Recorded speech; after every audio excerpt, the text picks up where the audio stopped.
Welcome to Madame Raven's. This way to the library. She's been expecting you.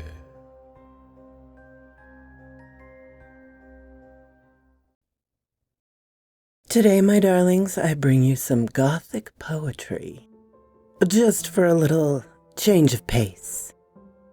The Haunted Palace by Edgar Allan Poe.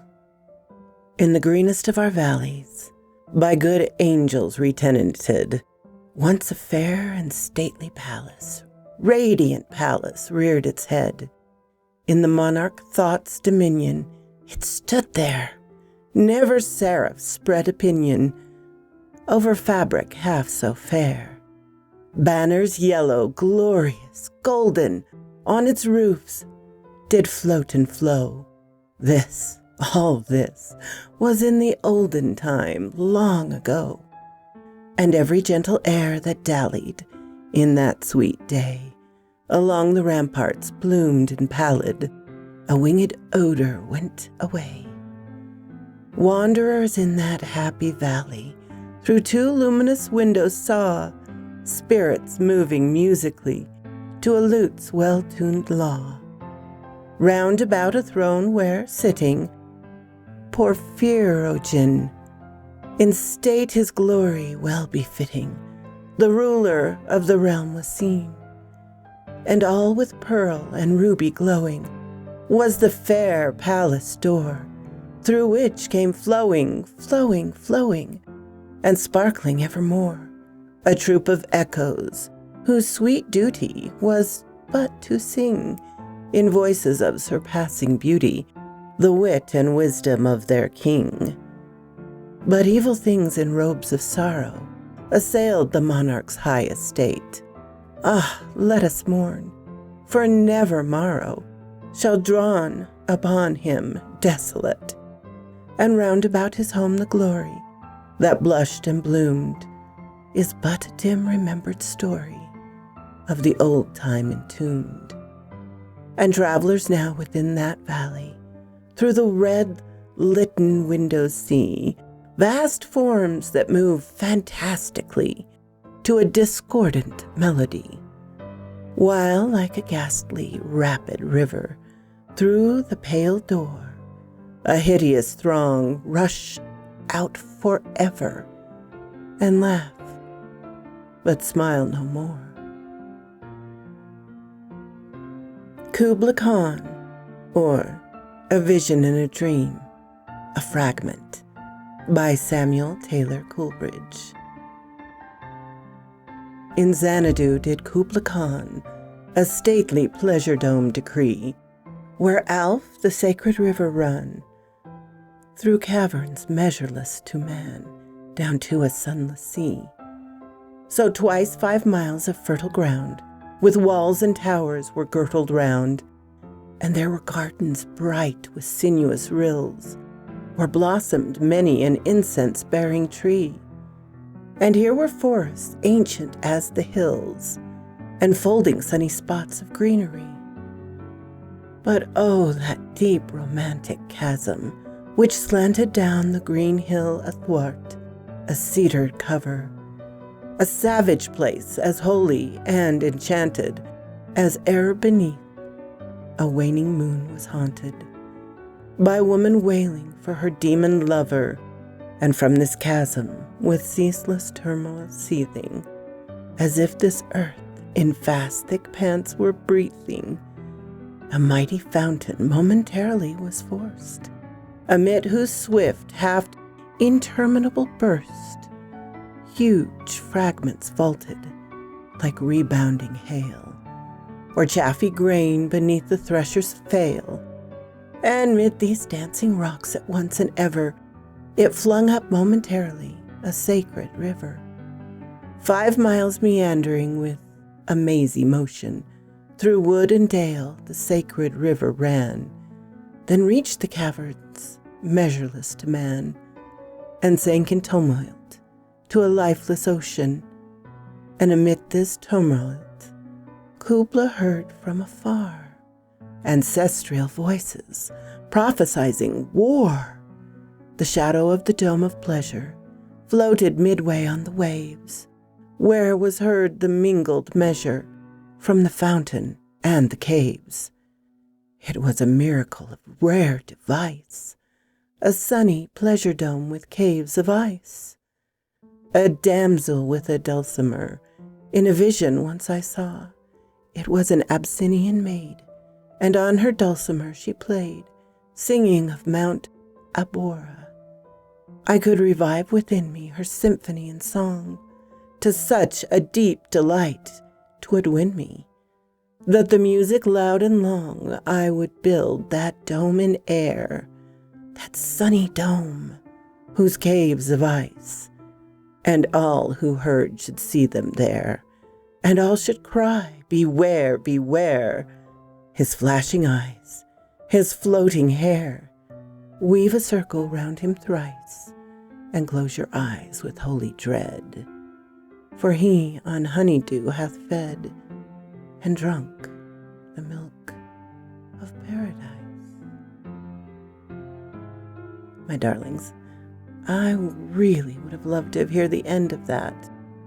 Coleridge forgot where he was going with the poem after someone knocked on his door. Ah, the distractions of life. Lady Lazarus by Sylvia Plath. I have done it again.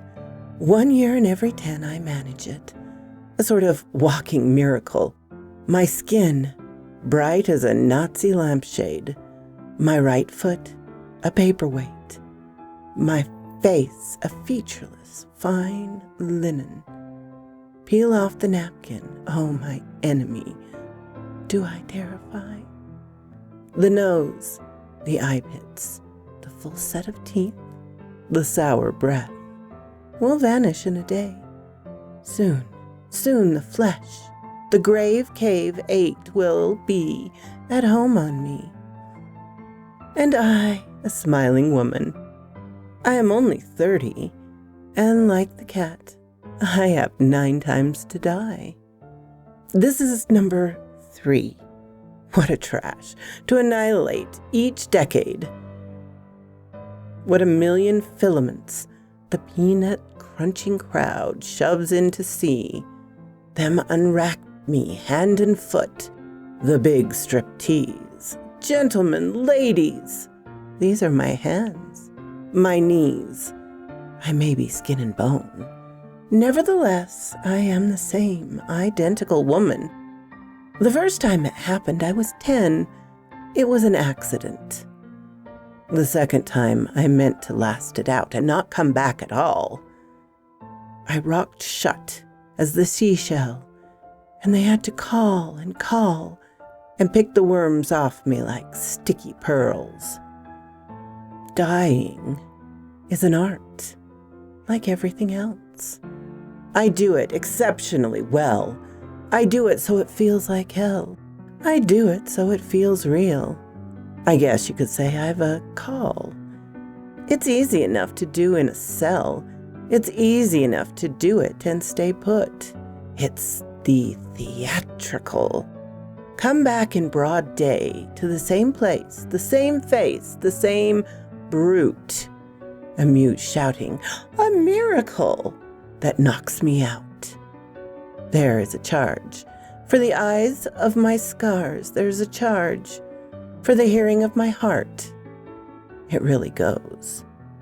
And there's a charge, a very large charge, for a word or a touch, or a bit of blood, or a piece of my hair or my clothes. So, Herr Doctor. So, Herr Enemy. I am your opus. I am your valuable, pure gold baby that melts to a shriek. I turn and burn. Do not think I underestimate your great concern. Ash, ash, you poke and stir. Flesh, bone, there is nothing there. A cake of soap, a wedding ring, a gold filling. Herr God, Herr Lucifer, beware, beware. Out of the ash I rise with my red hair. and I eat men like air.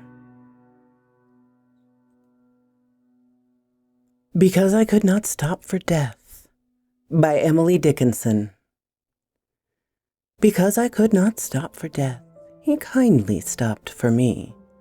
The carriage held but just ourselves, and immortality. We slowly drove, he knew no haste, and I had put away my labor and my leisure too, for his civility. We passed the school where children strove at recess in the ring. We passed the fields of gazing grain. We passed the setting sun. Or rather, he passed us. The dews drew quivering and chill, for only gossamer my gown, my tippet, only toll.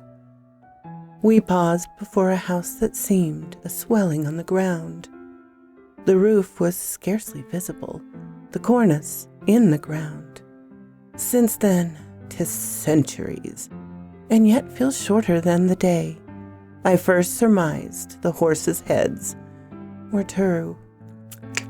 towards eternity. Windigo by Louise Eldridge. For Angela. The Windigo is a flesh-eating, wintry demon with a man buried deep inside of it. In some Chippewa stories, a young girl vanquishes this monster by forcing boiling lard down its throat, thereby releasing the human at the core of ice. You knew I was coming for you, little one, when the kettle jumped into the fire. Towels flapped on the hooks and the dog crept off groaning to the deepest part of the woods. In the hackles of dry brush, a thin laughter started up. Mother scolded the food warm and smooth in the pot and called you to eat. But I spoke in the cold trees. New one, I have come for you. Child, hide and lie still. The sumac pushed sour red cones through the air. Copper burned in the raw wood. You saw me drag towards you. Oh, touch me, I muttered, and lick the soles of your feet. You dug your hands into my pale, melting fur. I stole you off, a huge thing in my bristling armor. Steam rolled from my wintry arms.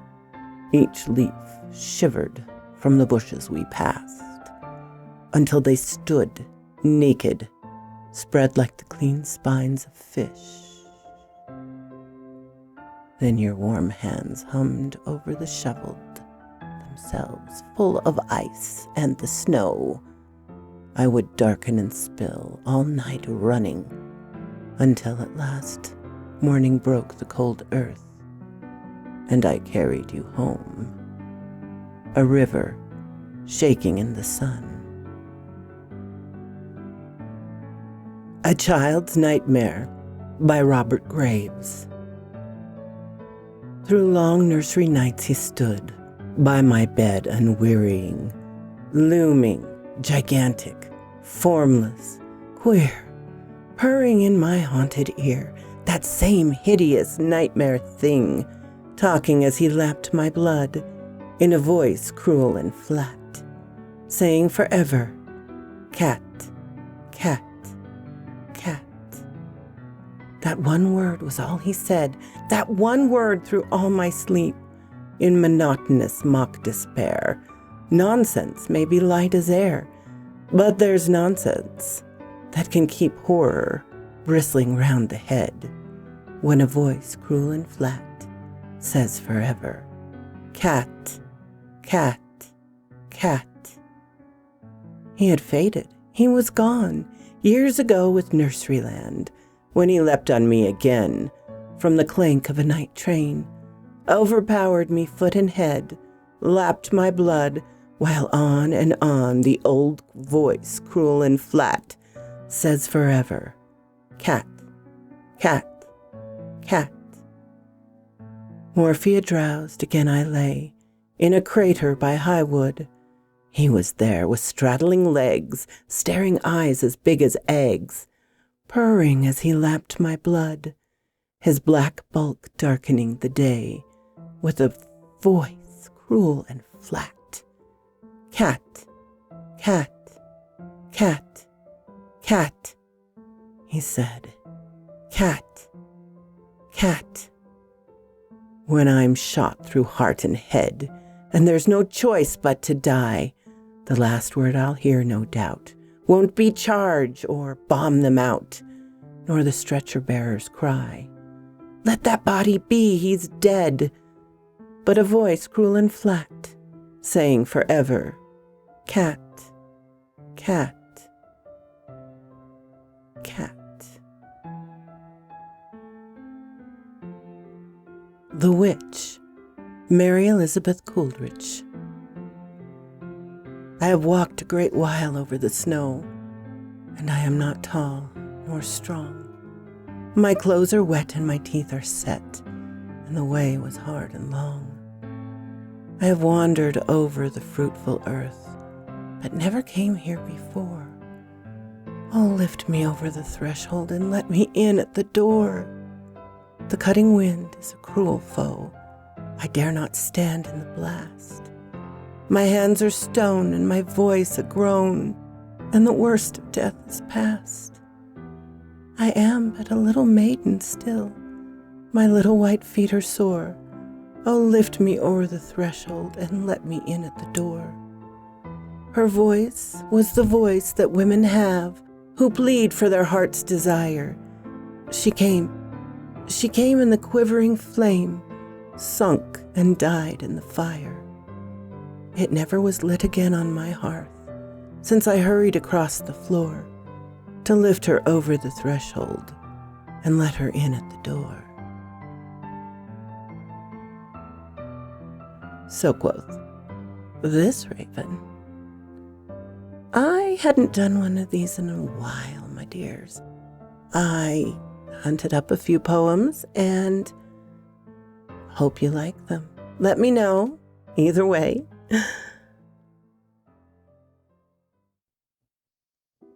Thank you once again, my darlings, for coming to see me in my little chateau. I don't get out much these days, as many of us don't. But it does mean the world to me. Why else would I be reading these stories, if not for you? Special thanks to my membership and Patreon supporters: Creepy Clown Girl, Unicorn Smoke, Ermin Case, Darren and Jennifer, Laura, Mutant Artificial Intelligence, Tabby Cat, and of course, Charlotte Emerson and Cortez Williams. You guys are amazing. Have a lovely day, my darlings.